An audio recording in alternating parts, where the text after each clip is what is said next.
Армысыздар тыңдармандар, арнама қош келдіңіздер. Арнамның дамуына үлес қосып, пікір қалдыра кетіңіздер.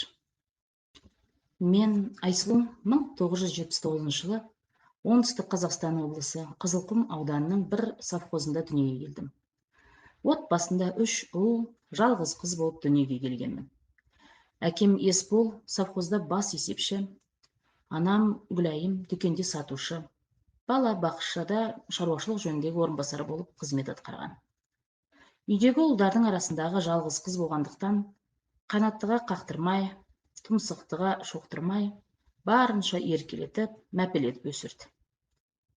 Мектепте сабақты жақсы оқып, үздік оқушы болып, үздік аттестатқа аяқтадым.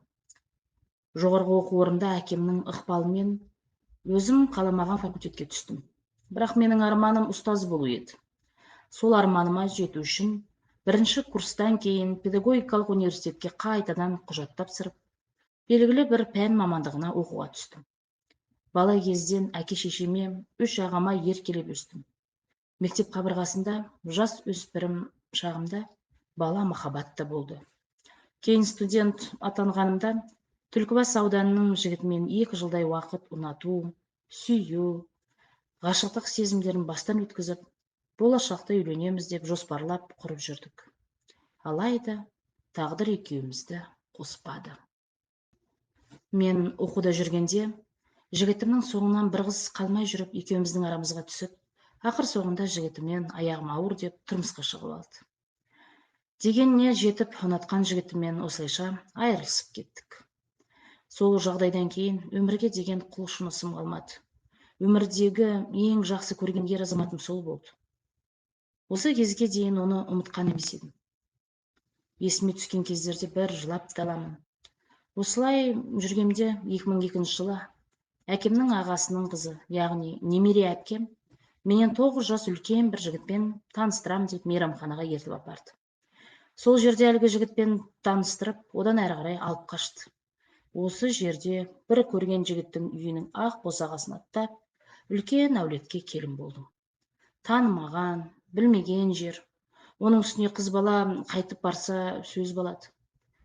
Маған мұнда үйренісіп кету өте қиын болды. Алланың құдіретіне бара сала аяғым ауыр болып қалды.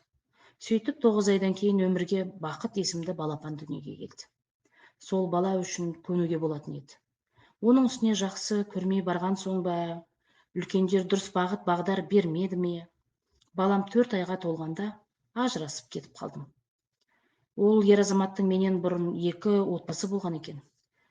Бірінші жарында бір қыз, екінші жарында бір ұл, бір қыз кеткен екен. Мен бұл жайлы кейін естідім. Ол жолдасым негізі жуас еді. Өз басын өзі алып жүру қиын еді. Моншаға баратын ақшаның өзін әкесінен сұрайтын. Оның осындай жуастығы, ез болғаны маған мүлде ұнамады. Содан 4 айлық баламен ажырасып төркініме бардым. Сөйтіп, балам 2 жасқа толған кезде Алматы қаласына саудаға кеттім. Ол жақта да қиыншылықтар көп болды. Дүкенде 2 ай демалыссыз жұмыс жасадым. Бірақ дүкен иесі еңбек ақымды берер кезде ішіп жеп қойдым деп қолыма 200 теңге беріп шығарып салды. 3 ағам осы Алматы қаласында тұратын еді. Үйіне барғанымда жеңгемнің жақтырмас қас қабағына қарап, амалсыздан тағы да басқа дүкенге сатушы болып жұмысқа шығып кеттім. Ол жерде жағдайым жақсы бола бастаған кезде анам ауылға қайтасын ба деп өтініш айтты. Сол аралықта екінші ағам 37 жасында қайтыс болды. Содан анама демеу болу үшін елге қайттым. 2006 жылы ауылдағы мектепке мұғалім болып жұмысқа тұрдым. 2 жыл өткен соң күз айында қазіргі бір туыс құдашам қазіргі жолдаспен таныстырды. Менен 6 жас үлкен. Әйелі жол апатынан қайтыс болып, қолында 4 қыз бар екен. Ол 4 қызды жетілдіріп жеткізу қиын екенін түсіндім. Бірақ тұрмысқа шығуға шешім қабылдадым. Себебі мектепте бір ағайдың әйелі қызғанып, әңгіме көбейе бастады. Ол ағай сынып жетекшім болған ағайын болатын. Күйеуі жоқ, ажырасқан әйелдің артынан көп әңгіме береді екен. Содан тәуекелге бел буып, бір айдан кейін осы жігітке тұрмысқа шығып алдым. Мен келген кезде 4 қыздың үлкені 5-ші сынып, екіншісі 3-ші сынып. Үшіншісі 2 сынып. Ең кішкентай 3 жасар қыздар еді. Қайын атамыз дүниеден өткен екен. Ал енем көзі тірі еді. Енеммен келген соң 2 айдан кейін өмірден өтті. Маған осы 4 немересін қыздарды аманаттап кетті. 10 баланы дүниеге алып келген алтын құрсақты ана өмір бойы қара жұмыс жасап, өмірдің қызығын көрмей, бейнетінің зейнетін көрмей кеткен кісі еді. Мен келген кезде қыздардың бастары биттеп кеткен. Үйдегі көрпе төсек тозып кеткен. Жолдасым ішкілікке құмар болған екен. Ішіп алып бірінші әйелімен 4 қызды көлікке салып алып келе жатқанда жол апатына түсіп, соның салдарынан әйелі қайтыс болған. Тойып алып, машина айдап, жол апатына түскен. 4 қызы да бірге болған екен. Қандай сәйкестік екен білмеймін, бұрынғы жолдасымның үйі мен 4 қызының анасының төркін арасын 2-ақ үй бөліп тұр екен. Бұл да бір Құдайдың құдіреті екен. Жолдасым ауданды білім бөлімінде жүргізуші болып жұмыс жасайды. Айлығы 24 мың. Қыздарға шығаратын пенсия 16 мың. Бұл кез 2009 жылдар болатын. Содан жолдасым жұма күні кешке дейін жұмыста. Кештен бастап ащы су ішіп бастайды. Сенбі күні жалғасын табады. Жексенбі күні кешке дейін ауырып жатады. Осындай арпалыс күндерім басталды. Не ұйқы жоқ, не күлкі жоқ. Алладан тілейтінмін, жұма күні болмаса екен деймін. Үйде азық түлік бар ма, жоқ па, қызықтырмайды. Тамақ сұрап, ұрыс шығарып, небір күндерімді таңға дейін ұйқысыз атқызған кездерім болды. 2011 жылы осы жолдасымнан ұл босандым. Іштей ұлты болдым. Енді есін жиып арағын қоятын шығар деген үміт оты қылт еткендей болып еді. Өйткені ішіп алса үнемі артымда тұяқ жоқ, ұлым жоқ, соған күйіп ішем деп айта беретін еді. Бірақ үмітім ақталмады. Ауру қалса да әдет қалмайды дегендей, сол ішкен, аузына келгенін айтып, қол жұмсау одан әрі үдей берді. Осылай арпалысып жүргенде үлкен қызда мектеп бітіретін уақыт болды. Қыз мектеп бітіргенде басында ауыртқан жоқ.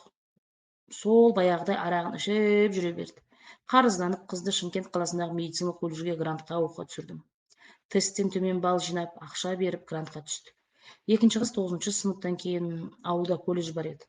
Соның аспаз бөліміне түсті. 2018 жылы үлкен қызды ұзатып, той жасап бердім. Анасының жоқтығын білдірмейін деп, жасауын жасап, 500 мың теңгеге спальный гарнитур кредитке алып апарып бердім.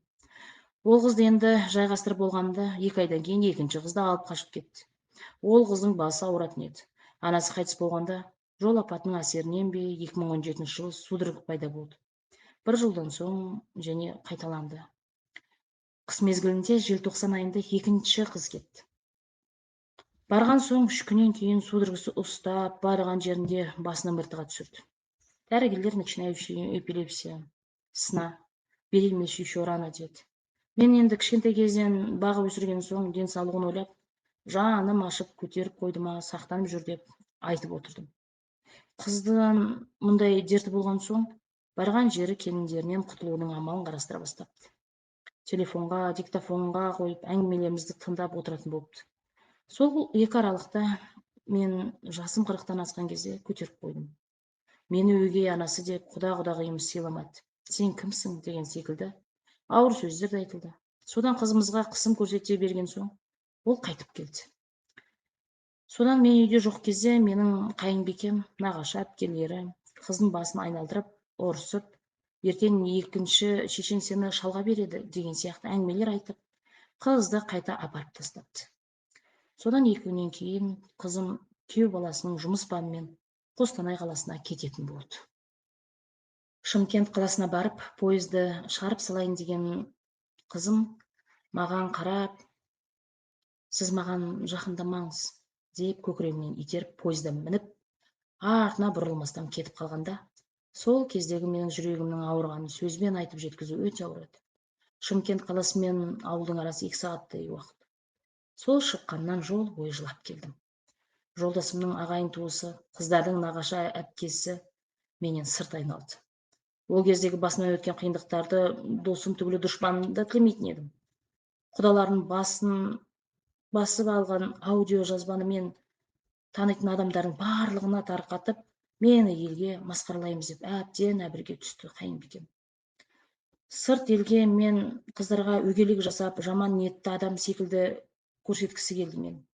Қыздар бой жетіп, Ақыл тоқтатқан кездерінде де маған қарсы қоя бастады. Содан арада 3 ай өткен соң екінші қызым бәрібір ажырасып кетті. Аяғы ауыр болып қайтып келді. Келгеннен бастап судорогасы асқынды. Дәрігерлер баласын алдыртып тастау керек деді.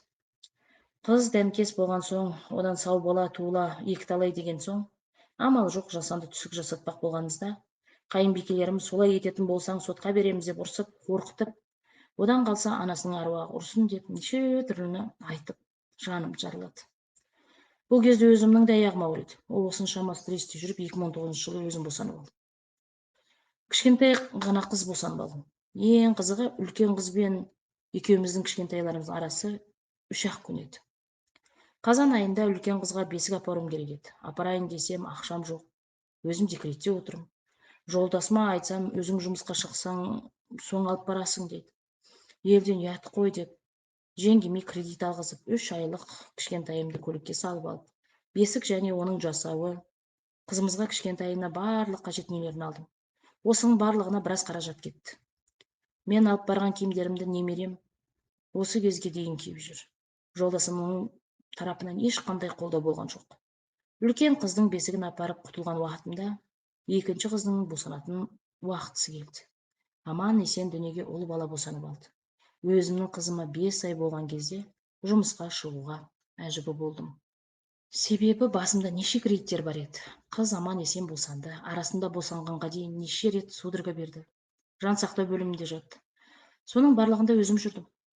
Немереме 9 ай болған кезде ЗПМР деген диагноз қойды. 5 рет оңалтуға жатқызды. Қазір Аллаға шүкір, немерем 3 жастан асты. Жүріп жүр, сөйлеуге әрекет жасап отыр. Менің қызым екеуі егіз қозыдай өсіп жатыр. 2018 жылы 3-ші қыз мектеп бітірді. Ақылы оқу орнына оқып, аман есен оқуын аяқтады. Ал 4-ші қызды да 9-ші сыныпты бітірген соң Шымкент қаласындағы САС колледжіне оқуға түсірдім. Грантқа түсу үшін алдын ала ақылы дайындыққа апарып жүріп, грантқа түсті. Биыл амандық болса 2-ші курсты аяқтайды. Жылда жазғы демалысқа шыққан кезде өз денсаулығыма көңіл бөліп, осы күйбең тіршіліктен бір демалайын десем, ешқандай мүмкіндік болмайды. Қора қопсы, үйдің ремонты барлығы өзіме қарап тұрады. Шынымды айтсам, аузымдағы 32 тістен 14-і ғана қалды. Жолдасым не менің төркініммен, не бұрынғы қайын жұртымен араласпайды. Барлық жерге өзім қаражат тауып, сый-сияпатымды алып барамын. Себебі осы балаларым үшін маған араласатын адам керек. 2-ші қызды баласымен бірге екеуін де пенсияға шығарып алдым. Қызды Ташкент, Алматы қалаларында невропатологтарға көрсеттім. Қыз 3 ай сайын ауырып қалады. Осы қыз қатты ауырғаннан кейін амал жоқтан арағын қойды. 2016 жылы баламды сүндетке отырғызып, Құран оқытуға дайындалып жатқанда, шаламас болып жүріп, ыстық сорпаны көкірегіме құйып жіберді.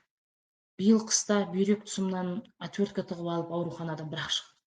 Бір өлімнен қалған еді. Енді осыдан 3 күн бұрын ұялы телефонын бетіме лақтырып, бетім көгеріп жұмысқа бара алмай отыр. Оған қарсы келмеу керек. Ойында айтпау керек. Ажырасып кетуге қанша рет оқталдым, бірақ бір баланы әкесіз өсірдім ғой. Енді 2 баламды әкесіз өсірмейін деп барлығына шыдап келемін. Көлік жөндеп ақша табады, кәсіпкерлік бөлімде қарауыл болып жұмыс жасайды. Маған үйленбей тұрған кезінде ағасы қайтыс болған. Сол ағасының бір ұлы мен қызына бар тапқанын беріп отырады. Бауырының тұяғы ғой. Жетім ғой, бергені дұрыс шығар. Алайда өз бала-шағасынан жырып, сонда бере бергеніне ыза боламын. Осы қыздар менің артымнан еріп келген қыздар емес сияқты. Анамды көргеніме 3 ай болды. Төркініме барып келсем, келген соң міндетті түрде ұрыс-керіс шығарады. Әкемнің өмірден өткеніне 10 жылдай уақыт болды. Содан бері анам ағамның үлкен баласымен қалада тұрады. Бірінші некеден туған бала анамның қолында. Інім мен келініме алғысым шексіз. Баламды оқытып, көлік мінгізіп қойды. Ұлыма бір шұлық та алып бере алмаймын. Себебі қыздарды жеткіземін деп, ел жұрт пен туған туыстары өгейлігін жасап жатыр демесін деп, барынша жағдайларын жасауға тырыстым. Жолдасым менімен бірге тойға бармайды. Сыныптас достарыммен де араласамын. Менімен отырып бір шүйіркелесіп әңгімелеспейді, ақылдаспайды, не санаспайды. Кейде мен осы үйде не үшін жүрмін? Жолдасыма мен кіммін өзі? Осы қыздар үшін туған әкесі күйіп піспеген мен неге күйіп пісіп жүрмін? Кімге не дәлелдеп жүрмін өзі? Деген сұрақтар мазалайды. Өмірдегі түңіліп шаршап кеттім. Кейде өз-өзіме қол жұмсағым келеді. Арамызда осындай Айсұлу секілді сырты бүтін, іші түтін болып тұншығып жүрген жандар баршылық. Өте өкінішті. Жолдасы бағаламаса, бағып, қағып жеткізген қыздары бағалайтын шығар деп үміттенемін. Қазақ әйелдерінің жан айқайын еститін құлақ бар ма екен? Әңгімені зең қойып тыңдағандарыңыз үшін алғысым шексіз. Әңгіменің астына лайк басып, пікір